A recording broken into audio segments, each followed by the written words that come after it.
your Gentleman, Yes, Mr. Speaker, I yield my time to the gentleman. Thank you, Mr. Swarkett. I was watching you in the office, and you knew I had a speech that I wanted to speak on. Some of the exact same things that you've talked about, and they're boring, they're uncomfortable, but they are necessary conversations that the country has got to have, just like families have to have these conversations when things maybe aren't going so right. And so, Mr. Speaker, I rise today just to speak briefly about our national debt. National debt, as it's called, it's the sum of our country's annual deficits over the course of time. Last year's deficit plus the year before's deficit plus interest and so on have accumulated over $30 trillion today. It's a staggering number that exceeds the GDP of our country. If you simply put a 4% interest factor on that number, it is $1.2 trillion a year in interest alone. Now, how did we get into this current situation? I'm going to give you a couple of dates, Mr. Speaker, a couple of numbers. On December the 29th of 2022, the day President Biden signed the 4,000-page omnibus bill increasing spending into law, the daily Treasury statement showed that our country, the United States of America, was at 99.8% of the statutory debt limit. I want to say that again, Mr. Speaker. 99.8% of the statutory debt limit the day that President Biden signed the omnibus bill, December the 29th of 2022.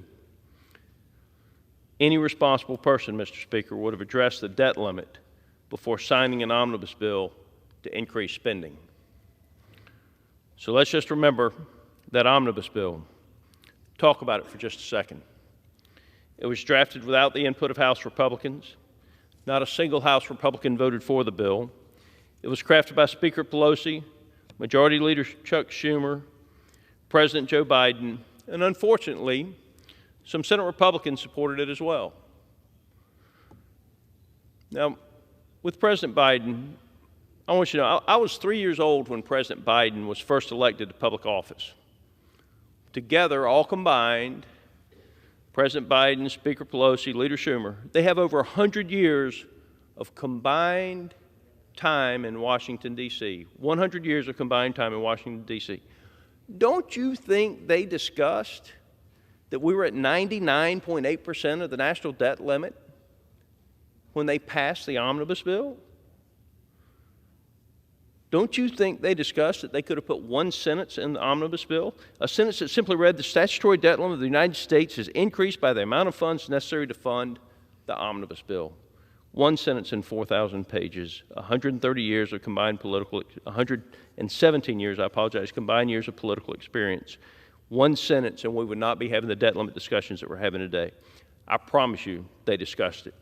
They made a conscious decision not to include the debt limit in the omnibus bill because they wanted to create the very situation that we're in right now, a conscious decision to force the country to the edge of default so they could blame House Republicans for the mess they created. Over the past 28 months, and that's since President Biden was signed into office, Democrats spent over $3 trillion without a single Republican vote.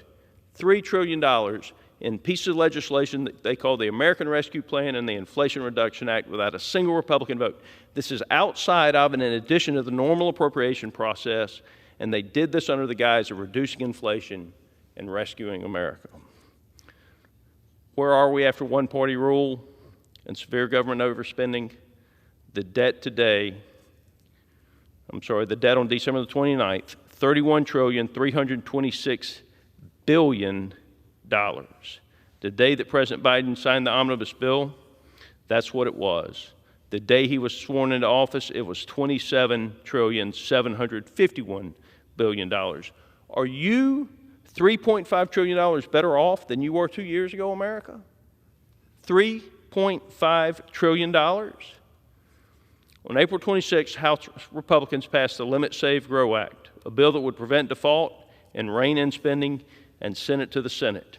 The Senate has done nothing, and on April 27th, President Biden reiterated that he still would not negotiate with House Republicans.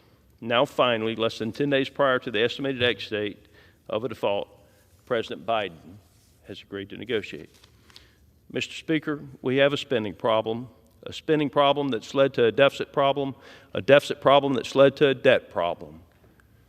But make no mistake about it, the current crisis that we are facing with regard to the ex-state on the debt limit is a political crisis created intentionally by people that had over 100 years of political experience and knew exactly what they were doing when they intentionally omitted the language from the omnibus bill that would have increased the debt limit to get us out of the current situation that we're in. With that, Mr. Speaker, I yield. The gentleman